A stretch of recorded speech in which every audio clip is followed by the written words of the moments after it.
Ang title natin pag-aaralan ngayong gabi ay merong pamagat, ang salita ng Diyos na nagbibigay ng pag-asa. Ngayong gabi, ipinahayag ng Diyos ang kanyang salita, ipinahayag ng Diyos ang kanyang pagmamahal, ipinahayag ng Diyos ang mga bagay na mangyayari sa inaharap para makapaghanda ang bawat isa. Magiging mapalad ang bawat isa kung ating maunawaan at maintindihan, lalo tigit pinag-aaralan ang kaniyang salita, walang iba kundi ang Biblia.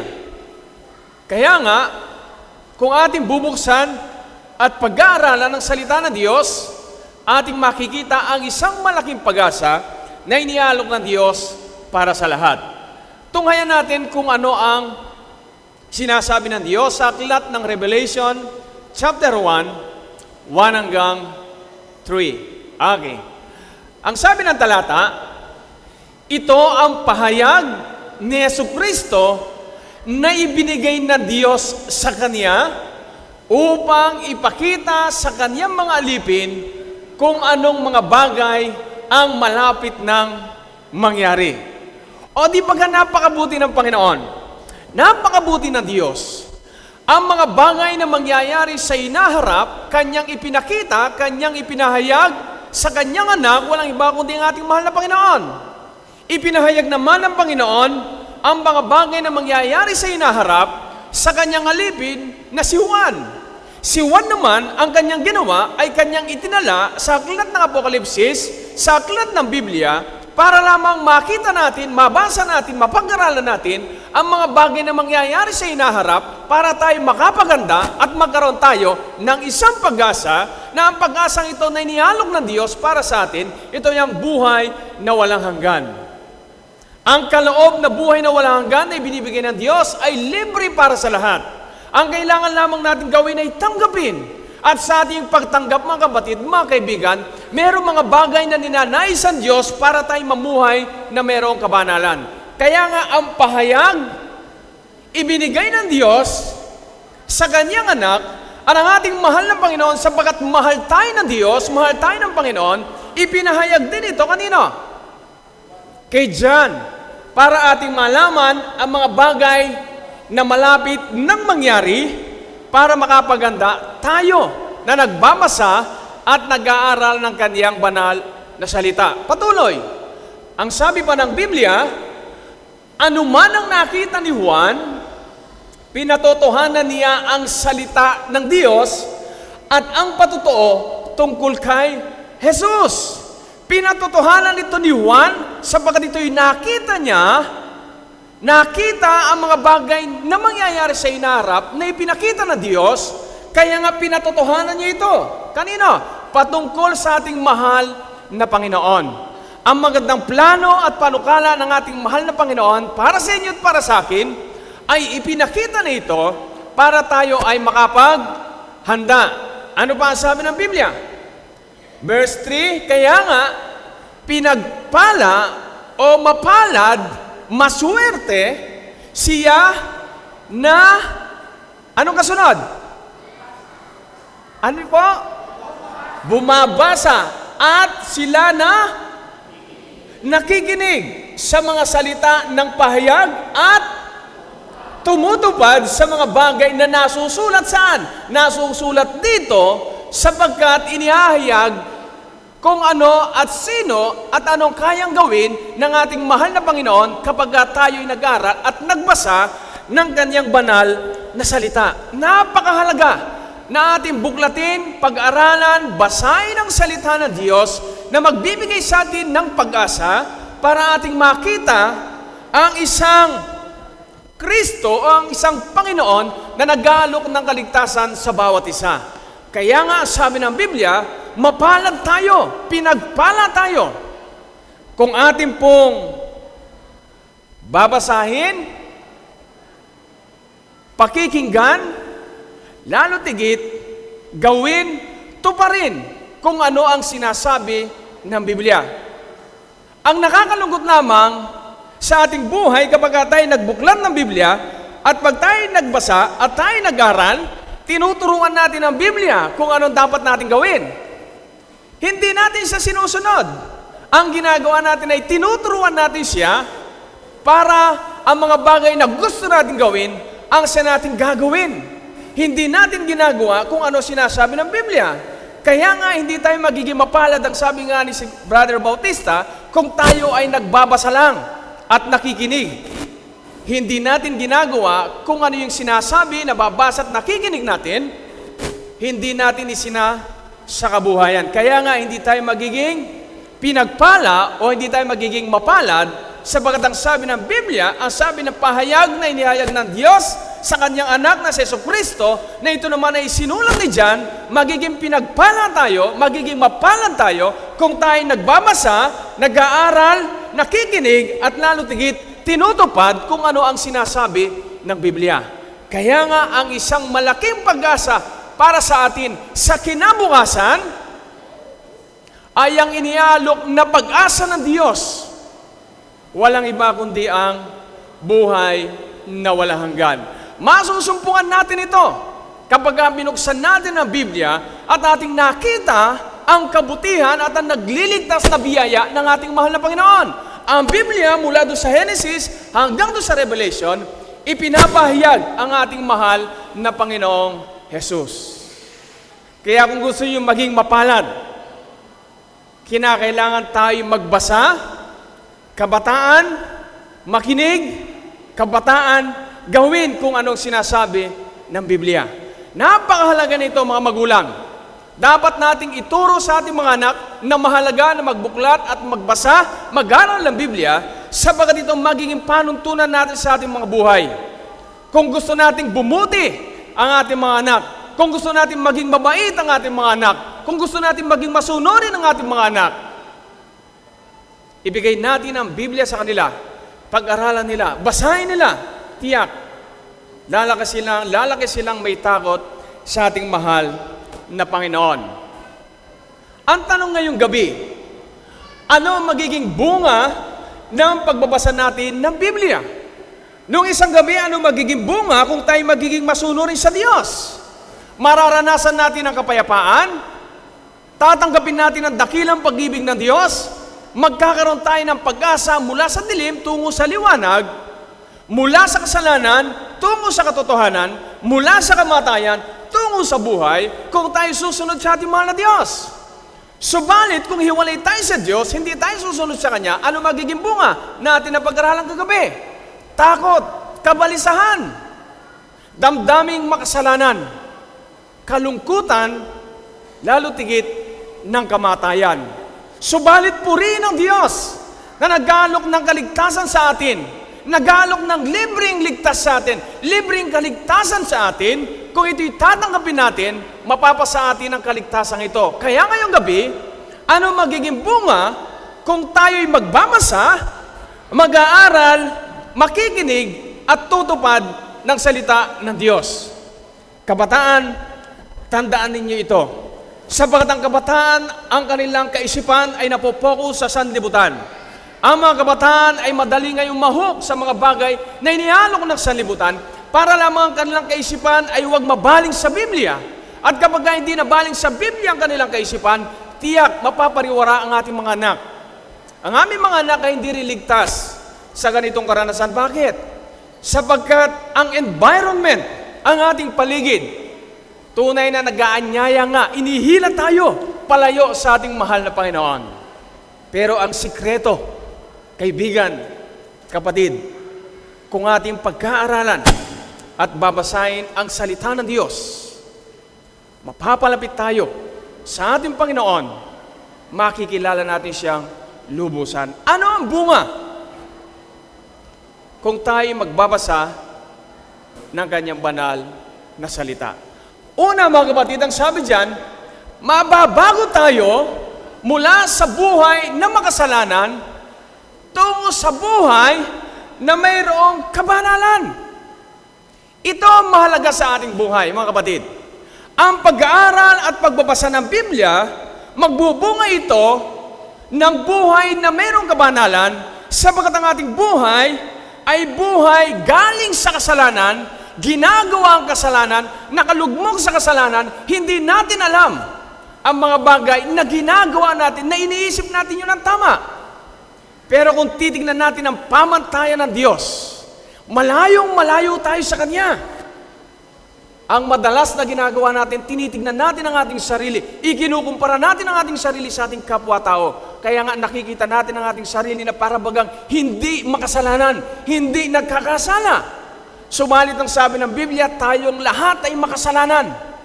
At ang kabayaran ng kasalanan ay kamatayan, kaya nga kandidato tayo sa kamatayan.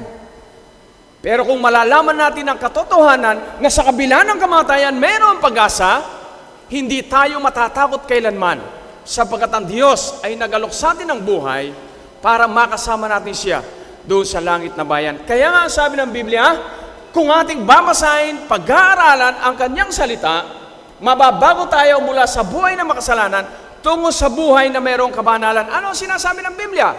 2 Timothy chapter 3 verse 16, para makita natin kung paano tayo babaguhin ng Biblia, kung paano tayo palalaguin ng Biblia, kung paano tayo tuturuan ng Biblia sa buhay na mayroong kabanalan.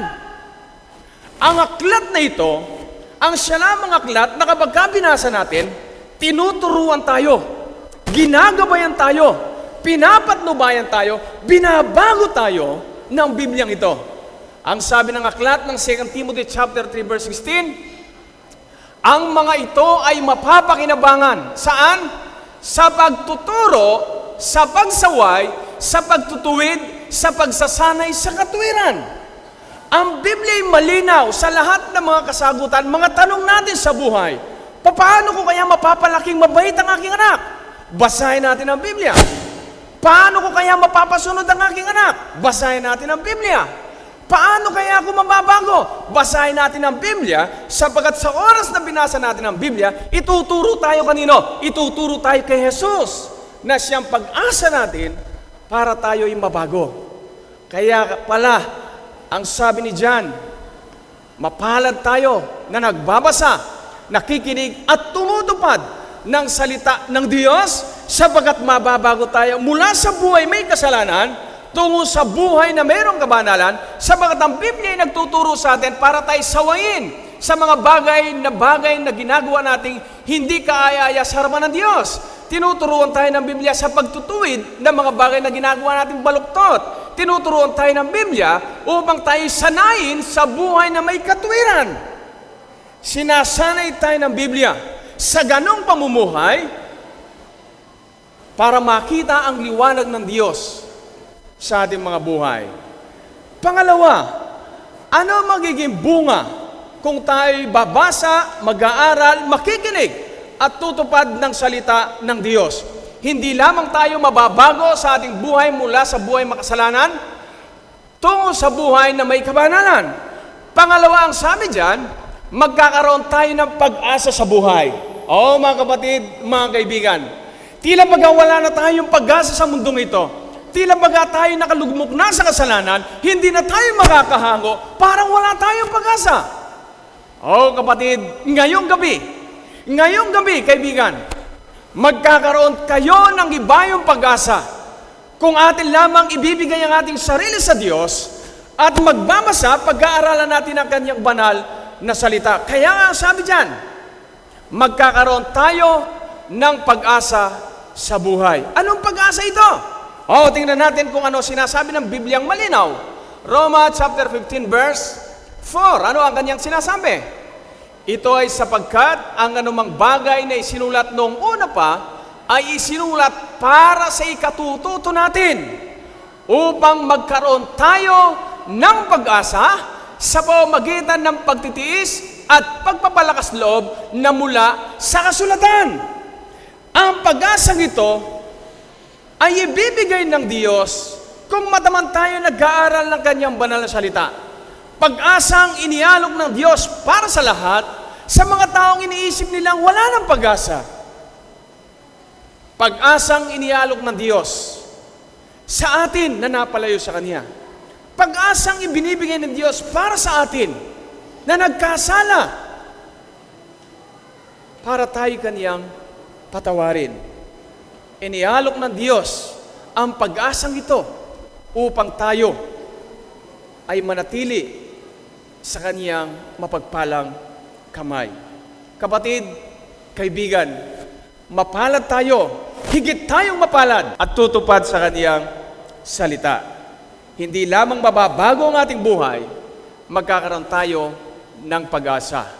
Pangatlo, kung tayo babasa ng Biblia at pag-aaralan natin ang Biblia, hindi lamang mababago ang ating buhay, hindi lamang tayo magkakaroon ng pag-asa sa buhay, kundi ang sabi dyan, malalaman natin ang tamang daan tungo sa kaligtasan. Hindi tayo maililigaw ninuman.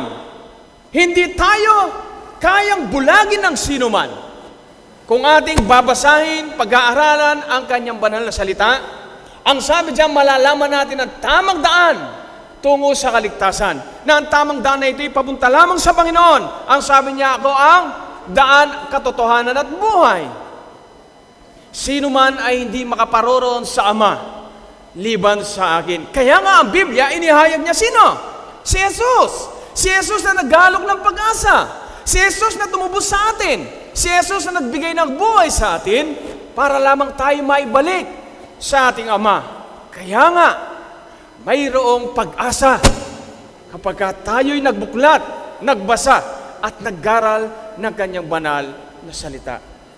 Parang corny sa mga kabataan pag sinabing magbasa ng Biblia. Para bagang hindi ka in kapag may dala kang Biblia. Para bagang tinutuya ka at tinatawanan kapag kay meron dalang Biblia. Di baling tawanan na ako, di baling tuyain na ako, di baling itakwil na ako. Ang mahalaga lang, malaman ko ang katotohanan, malaman ko ang tamang daan, malaman ko ang daan tungo sa kaligtasan, upang sa pagparito ng aking mahal na Panginoon, hindi ako mawawala, kundi aking tatanggapin ang Kanyang inialok na pag-asa. Ng pag-asang ito ay ang buhay na walang hanggan. Ano ang sinasabi ng Biblia? Ito is sa 2 Timothy chapter 3 verse 15. Ang sabi diyan, ito'y makapagbibigay ng karunungan sa iyo sa kaligtasan sa pamamagitan ng pananampalataya, kanino? Kay Kristo Jesus na ating mahal na Panginoon. Ang tamang daan na sinasabi ng Biblia, itinuturo mismo kay Jesus. Kung hindi tayo nagbubuklat, kung hindi tayo nag-aaral, kung hindi tayo nagbabasa ng Biblia, kung ano sasabihin ng ating kapwa, kung ano sasabihin ng ating kaibigan, kung ano sasabihin ng pare, kung ano sasabihin ng pastor, yun lamang ang susundin natin.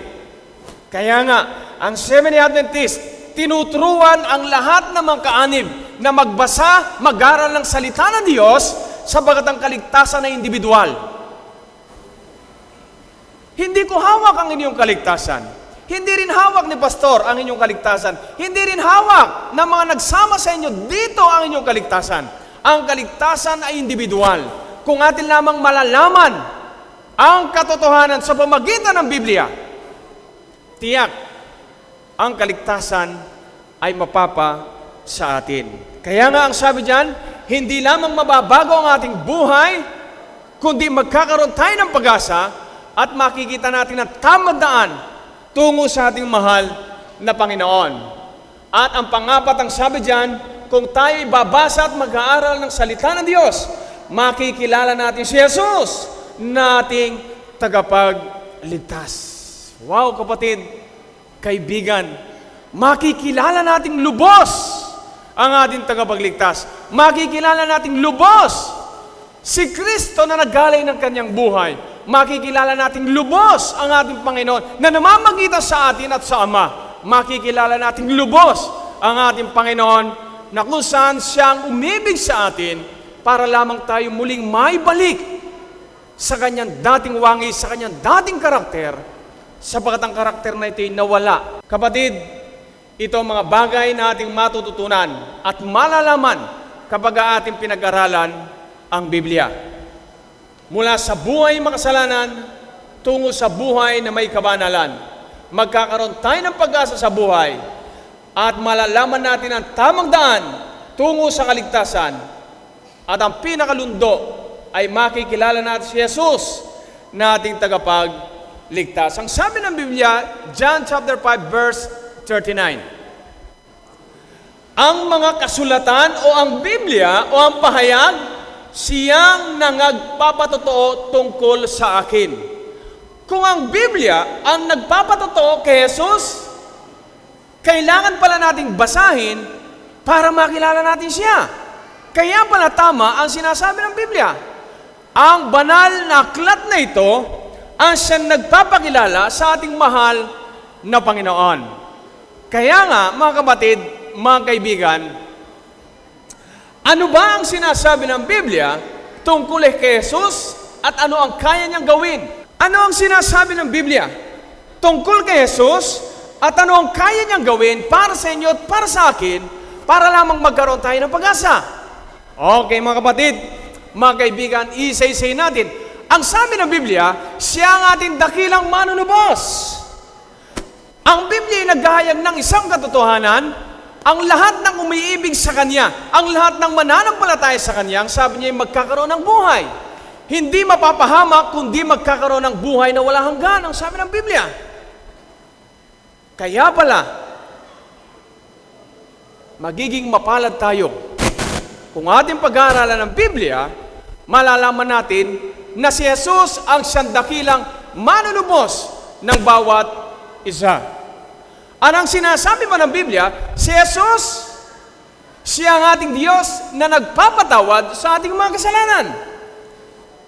Malalaman natin ngayon na si Jesus pala ang siya nagpapatawad ng ating kasalanan. Kagabi ang sabi ng Biblia sa aklat ng Roma chapter 6, tayong lahat ay nagkasala at ang kamayaran ng kasalanan ay kamatayan. Ang bunga ng pagbabalik loob sa Kanya, mga dapat natin gawin ang sabi, manampalataya tayo sa Kanya. Magsisi, magbalik loob sa ating Panginoon. At ang isa pang sabi, ipahayag natin ang ating kasalanan. Kapag pinahayag natin ang ating kasalanan, mga kapatid, siya'y tapat at banal na magpapatawad ng ating kasalanan at maglilinis ng lahat ng ating kalikuan, ang sabi ng unang 1:9. Kaya nga, inihahayag ng Biblia, siya ang ating Diyos na nagpapatawad sa ating mga kasalanan. Mahal ko ang aking nakagisnang pananampalataya, katulad ng sinasabi ko sa inyo ng mga unang gabi. Sumalit, naghahanap ako ng katotohanan dahil gusto kong maligtas. Gusto kong makita ang tamang daan, tamang direksyon tungo sa kaligtasan. Kaya nga, nung magbasa ako ng Biblia, aking nalaman, si Jesus pala ang Diyos na nagpapatawad ng aking kasalanan. Dati pinapahayag ko ang aking kasalanan sa aking kapwa. Hindi pala tama. Ang sinasabi pala ng Biblia na malinaw, si Jesus o ang ating Diyos ang siyang magpapatawad ng ating kasalanan. Kaya nga kung malayo tayo sa Kanya, mararamdaman natin yung damdaming makasalanan sapagkat hindi natin alam na yung ating kasalanan pala'y pinatawad. Nagdadalawang isip tayo. Pero kung babasahin natin ang Biblia na itinuturo ng Biblia, si Jesus ang magpapatawad ng ating kasalanan, ang damdaming makasalanan mawawala. Ang pagkatakot mawawala. Bakit? Sapagkat alam natin ang ating ginawang kasalanan ay pinatawad ng Diyos, nalaman natin ang tamang direksyon at tamang landas tungo sa ating paglapit sa Kanya. At tayo'y pinatawad sa ating kasalanan. Oo, purihin ang Diyos. Gaano mang kalakit, karami ang aking kasalanan. Pinatawad niya ako dahil nakita ko, napag-aralan ko, itinuro ng Biblia na siya ang Diyos na nagpapatawad sa lahat ng ating kasalanan. Isa pa, anong sinasabi ng Biblia? Siya ang ating tagapagligtas. Walang ibang pangalang ibinigay sa silong ng langit, sa sukat natin kaliligtas, kundi sa pangalan lamang nino. Pangalan lamang ng ating mahal na Panginoon. Ang ating kayamanan na hindi magliligtas sa atin. Ang ating kagandahan hindi magliligtas sa atin. Ang ating katanyagan hindi magliligtas sa atin. Ang gawang mabuti natin hindi magliligtas sa atin. Ang ating pagkareliyoso hindi magliligtas sa atin. Ang magliligtas lamang sa atin walang iba kundi ang ating Panginoon kung tayo'y lalapit. Kung tayo'y magpapasakop. Kung magbubukas tayo ng ating pintuan sa ating puso at ating papasukin siya, habang kasalo siya, yung mga bagay na hindi natin kayang gawin, makakaya natin, kapatid, sapagat ang ating Panginoon ay higit na makapangyarihan sa sanlibutan na ito na siyang nagtagumpay doon sa cross para lamang tayo magkaroon ng pag-asa sa buhay. O kapatid, kaibigan, tanging si Jesus ang siyang makapagliligtas sa ating buhay na lugmok sa kasalanan, na nasa dilim, hinango niya, dinala sa liwanag, dinala sa buhay, pinangakuan ng buhay na walang hanggan. At ang pangapat, ang sabi diyan, siya ang Panginoon na babalik upang ibigay ang gantimpala na buhay na walang hanggan. Purihin ng Diyos, sapagat siya'y nangako, siya'y babalik. At sa kanyang pagbabalik, isasama niya tayo saan? Sa langit na kanyang inihanda. Maraming tirahang inihanda ang Diyos. Marami tayong lugar. Ang kailangan lang doon ay yung mga titira. Subalit kung aayaw tayo sa paanyayang kaligtasan ng Diyos, tayo mismo ay mawawala tayo sa inihandang tahanan ng ating mahal na Panginoon. Huwag tayong makontento dito sa lupa. Pansamantalang kaligayahan lamang ang inialok na sanlibutan. Ang inialok ng Diyos ay magpawalang hanggan. Ang inialok ng Diyos ay buhay na walang hanggan. Ang inialok ng Diyos ay kaligayahang walang hanggan na hindi kayang ibigay na sanlibutan na ito. Maaring kontento na tayo sa ating buhay ngayon. Maaring masaya na tayo. Mabuti yan. Subalit kung ating hahanapin ang kanyang kaharian, hahanapin ang Panginoon, pakikinggan ang kanyang salita, pag-aaralan ang kanyang salita, tutuparin ang kanyang salita, higit na kaligayahan ang ating tatanggapin sa pagbabalik ng ating mahal na Panginoon. Bakit kailangan nating basahin ang Biblia? Bakit kinakailangan, mga kabataan? Bakit kinakailangan, mga magulang, na basahin at pag-aralan ang salita ng Diyos? Bakit napakahalaga sa bawat tao na pag-aralan, buklatin at basahin ang kanyang salita? Ang sabi ng Biblia sa Aklat ng Awit 119:105, sinasabing, malinaw ang salita mo'y ilawan sa aking mga paa at liwanag sa aking landas. Ang salita mismo ng Diyos nagsisilbing ilawan sa ating mga paa upang ang ating direksyon ng ating pamumuhay patungo sa isang Diyos na nagliligtas sa atin, upang ang direksyon ng ating daan patungo kanino? Patungo sa ating mahal na Panginoon. Hindi tayo maliligaw.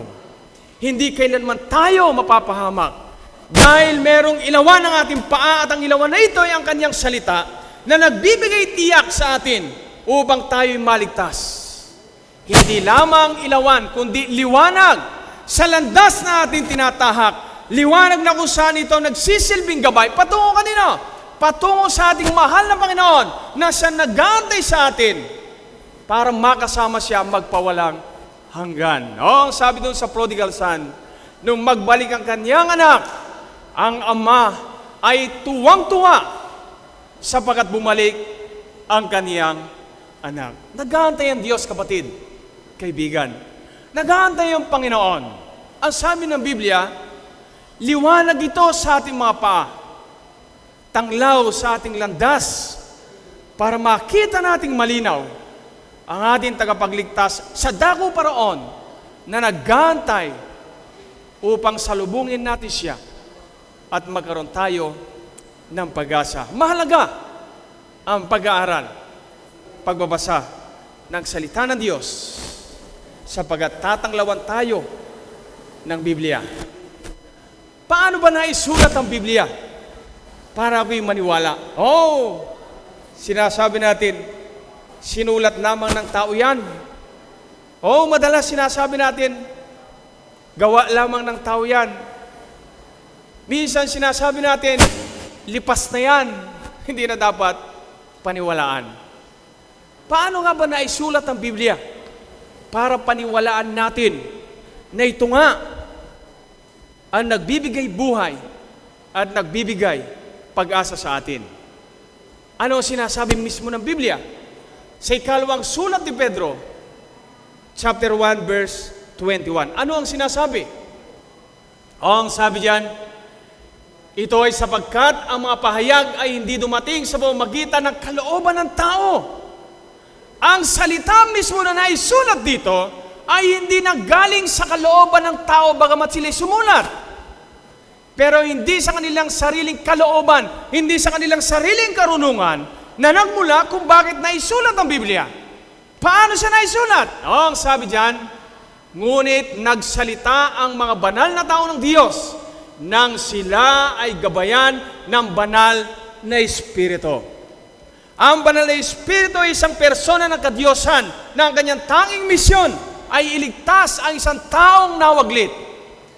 Ang misyon ng banal na Espiritu ay turuan tayo, gabayan tayo sa isang daan tungo sa liwanag, papunta kay Kristo, palapit kay Kristo, para tayo magkaroon ng pag-asa. Kaya nga, ang mga taong sumulat dito na nagsalita, ang sabi diyan, ginabayan sila ng isang persona ng kadyosan para idikta ang katotohanan, ang mga bagay na mangyayari sa hinaharap para paniwalaan natin.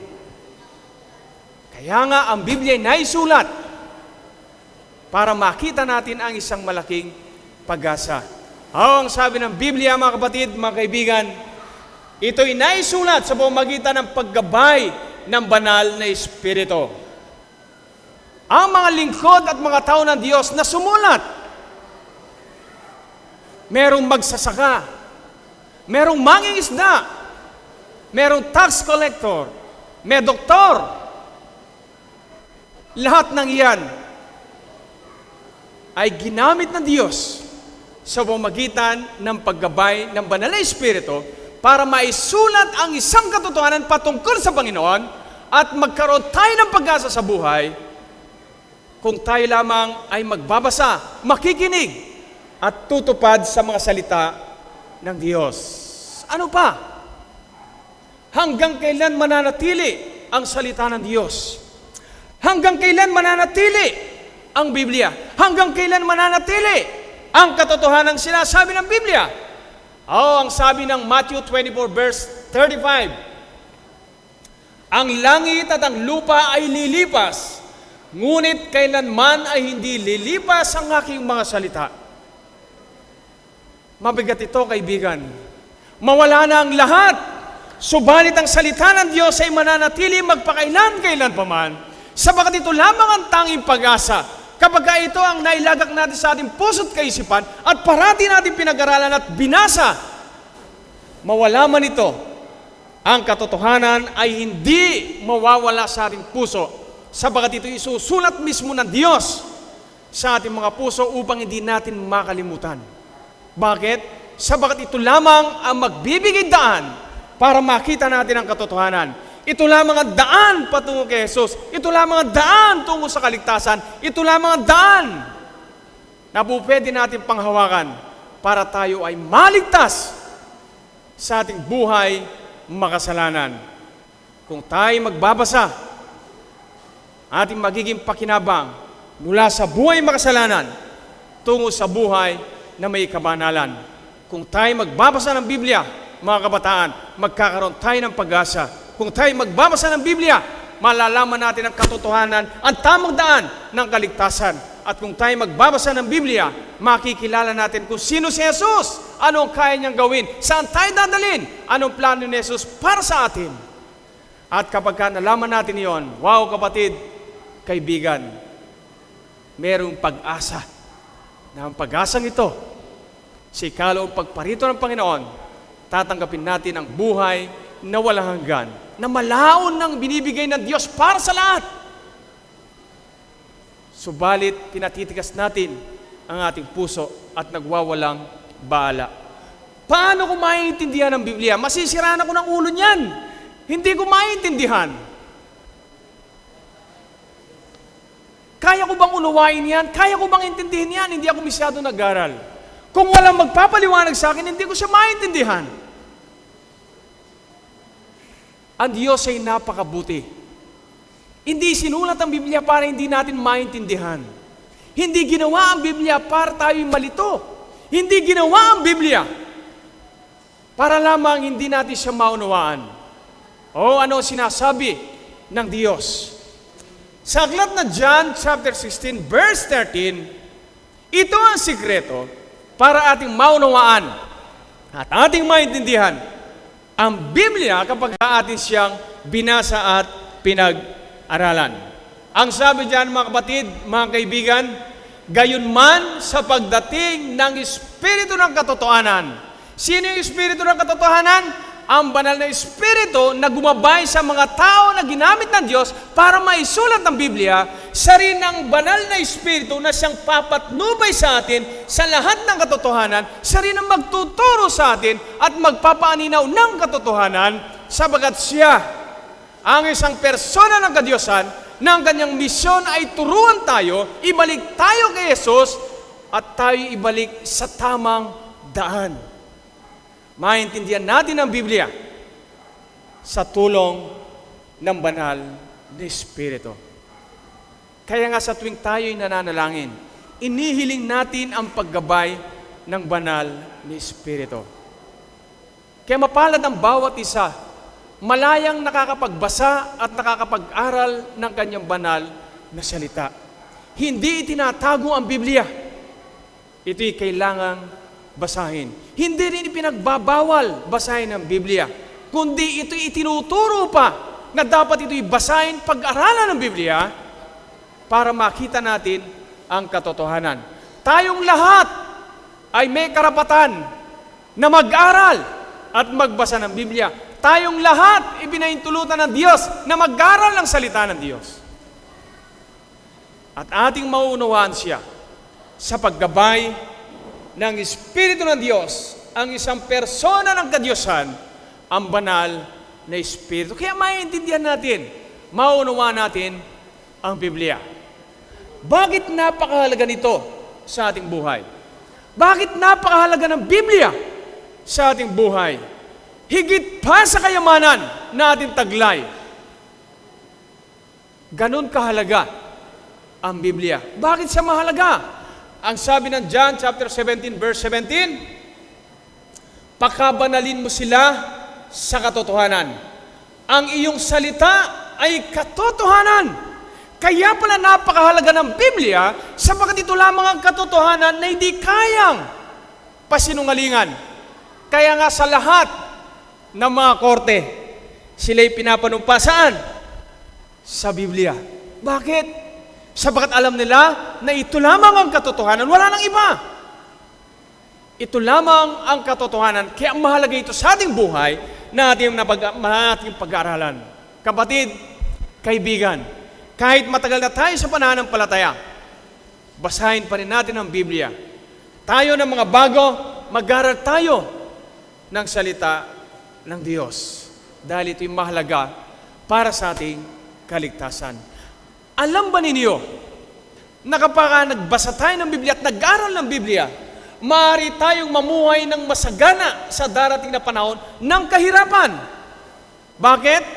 Sapagat ating makikilala ang Diyos, ating madarama ang kanyang personal niyang pagmamalasakit, at lalo tigit na ilalagay natin ang ating buhay sa kanyang mapagpalang kamay para tayo maingatan. At ating matutuklas ang kanyang pag-ibig sa pamagitan ng kanyang salita. Subukan ninyo, kapatid. Subukan ninyo, kaibigan. Inyong malalasap at mararanasan ang kabutihan ng ating Panginoon. Sumalit kadalasan may mga hadlang upang hindi natin makilala ang Diyos. Sa pagkilala sa Panginoon, ay kailangan natin magbasa ng Biblia. Sa pagkilala sa Diyos, dapat natin pakinggan ang kanyang salita. Sa pagkilala sa Diyos, dapat natin tuparin ang kanyang salita. Subalit maraming mga hadlang upang hindi natin makilala ang Diyos. Unang-una, mga kapatid, nagiging abala tayo sa mga bagay sa sanlibutan. Masakit ang katotohanan, pero ito yung realidad. Nababaling ang ating atensyon sa mga bagay sa sanlibutan. Nababaling ang ating atensyon tungo sa mga makabundong bagay. Ubos ang ating oras. Kapag tayo lumahok sa ganitong mga bisyo. Ubos ang ating oras, lalo na yung mga kabataan. kapag ating naituon ang ating kaisipan sa mga bagay na walang kakwenta-kwenta. Mga magulang, ubos din ang ating oras kapag tayo umupo sa ganitong mga bisyo. Ito yung katotohanan na nangyayari. Mga simpleng bagay na umaagaw sa atin ng atensyon, umaagaw sa atin ng pansin, para lamang hindi tayo magkaroon ng panahon na basahin ang Kanyang salita. Umaagaw ng pansin para lamang mawala tayo sa katotohanan. Umaagaw ng oras para tayo maging busy sa mga bagay na ginagawa natin. Ito yung katotohanan na nangyayari. Hindi natin maitatanggi. Nagiging katwiran natin, ito'y diversyon lamang. Subalit kung ang isang diversyon na ito'y magpapalayo sa akin sa Panginoon, di bali na akong magdibersyon. Ang mahalagay mapalapit ako sa Panginoon. Kabataan, ubos ang oras ninyo sa mga gadget. Ubos ang oras ninyo sa kati-text. Ubos ang oras nyo. Kanino? Sa inyong mga sweetheart. Aking mga anak, mga kapatid, hindi rin ligtas dyan. Yung kanilang mga cellphone ay nasa mga unan. Naabot ng madaling araw, meron ka text. Paggising sa umaga, imbis na mabuklat ng Biblia, yung cellphone kagad ang binubuksan kung nag-text na yung kanyang sweetheart. Bakit? Ito ang ginagawa ng kaaway ng Diyos. Ito ang ginagawa ni Satanas para ang ating atensyon ay mabaling sa mga bagay sa sanlibutan. Ang ating oras ay maubos. Katotohanan na ito na nangyayari sa ating buhay, nagbibigay pansin sa atin para lamang hindi tayo makalapit sa Panginoon. Ang mga bagay na nangyayari ito, kapatid, kaibigan, ginagamit ng kaaway ng Diyos para lamang tayo ay mapalayo sa Kanya at hindi tayo magkaroon ng pag-asa sa huling panahon. Ay nagsisisi tayo, subalit wala ng oras, hindi na tayo makakabalik sa Panginoon. Ubos din ang oras ng mga babae, lalaking mga kabataan. Alam niyo ba ang modernong chismis ngayon? Hindi na sa kapitbahay. Hindi na sa mga malling. Hindi na inuupo sa mga cafeteria para lang mag-untahan. Ang pinakasosyal na chismis ngayon ay ang Facebook. Sinubukan kong mag-Facebook, mga kapatid. Ay, ubos ang oras ko. Ubos ang oras ko. Gumagawa ako ng sermon ay hindi ako makapag-concentrate dahil may naka-online. Gusto makipag-chat. Siyempre, magbubukas ka at kapag ka nakipag-chat ka, ubos ang oras. Yan ang modernong chismis. Hindi masama yan. Subalit nagiging masama kung ubos ang oras natin. Nagiging masama siya kapag ka nawawalan tayo ng panahon sa Panginoon. Nagiging masama siya kapag ka inuna natin siya kaysa sa Panginoon. Kaya nga sabi ng Panginoon, bumalik kayo sa akin. Pag-aralan ninyo ang aking salita. Bakit? Ito magbibigay sa atin ng pag-asa. Ito magbibigay ng tamang direksyon at tamang daan tungo sa kaligtasan. Ang Biblia ay magtuturo sa atin kung sino si Jesus. Ang Biblia ay magtuturo sa atin kung kailan darating si Jesus. Ang Biblia ay magtuturo sa atin na mayroon pa palang pag-asa, na ang pag-asang ito inialok ng Diyos. Kung hindi natin babasahin at pagkaaralan, mauubos ang oras natin sa ganito. Kapatid, kaibigan, mga pagdating ng Panginoon, ay hindi tayo makasama sa Kanyang pagliligtas. Naglipa na ang mga internet cafe. Bakit? Sapagkat ang target nila ay ang mga kabataan. Ang target nila ay kabataan. Di ba ito yung problema natin mga magulang? Sino bang magulang na hindi namumroblema sa ganito? Huwag ninyo sabihin ang inyong anak ay hindi nalululong dito. Nalululong sila dyan. Kaya mga kabataan ngayon ay mainitin ang ulo, mababalasik, matapang. Bakit? Sabagat yan ang pumapasok sa kanilang kaisipan. Maghapon sila, ubos ang kanilang oras. Minsan pa nga, iniisip natin na sila pumapasok sa school. Pero ang katotohanan ay nasa internet cafe. Kapatid, ganun ang ginagawa ng kaaway ng Diyos. Kung hindi natin bibigyang halaga at bibigyang pansin ang Biblia o ang salita ng Diyos, mawawala tayo sa katotohanan at hindi natin makikita ang isang malaking pag-asa. Kaya nga ang Diyos ay nag-aalok sa inyo at sa akin. Ang Diyos ay nag-aanyaya sa atin. Pumunta tayo sa Panginoon sa pamagitan ng Biblia, ating basahin, pakinggan at tuparin para maging mapalad tayo sa mundong ito at matatamo natin ang kaligtasan. Kapatid, sa pag-aaral natin ng Biblia, malalaman natin ang ilan sa mga halimbawa na ginawa ni Jesus para pagtiwalaan siya. Sa pagbabasa natin ng Biblia, makikita natin, mababasa natin, mapag-aaralan natin ang mga halimbawang ginawa ni Jesus para lamang natin pagtiwalaan siya. Unang-una mga kapatid, mga kaibigan, pandirian man tayo ng ibang tao, subalit si Jesus kanyang ipinakita, kung tayo lalapit sa Kanya, bukas ang kanyang palad para tayo tanggapin. Itakwil man tayo ng lahat, kung tayo magdidesisyon na lalapit sa Panginoon, si Jesus ay bukas ang kanyang dalawang kamay para tayo akapin at tanggapin, para lamang magkaroon tayo ng pag-asa. Isang halimbawa na ipinakita ito ni Jesus nung siya'y nabubuhay sa mundong ito. Ipinapakita ng Biblia na kahit itakwil man tayo ng lahat, alang-alang sa Diyos, alang-alang sa Panginoon, tatanggapin tayo ng ating mahal na Diyos. Ano pang halimbawang binitawan niya? Kapatid, literal na mga bulag. Pinagaling ng Diyos, nakita nila ang maamong mukha ng Panginoon. Maraming bulag sa atin sa espiritual. Hindi nakikita ang katotohanan.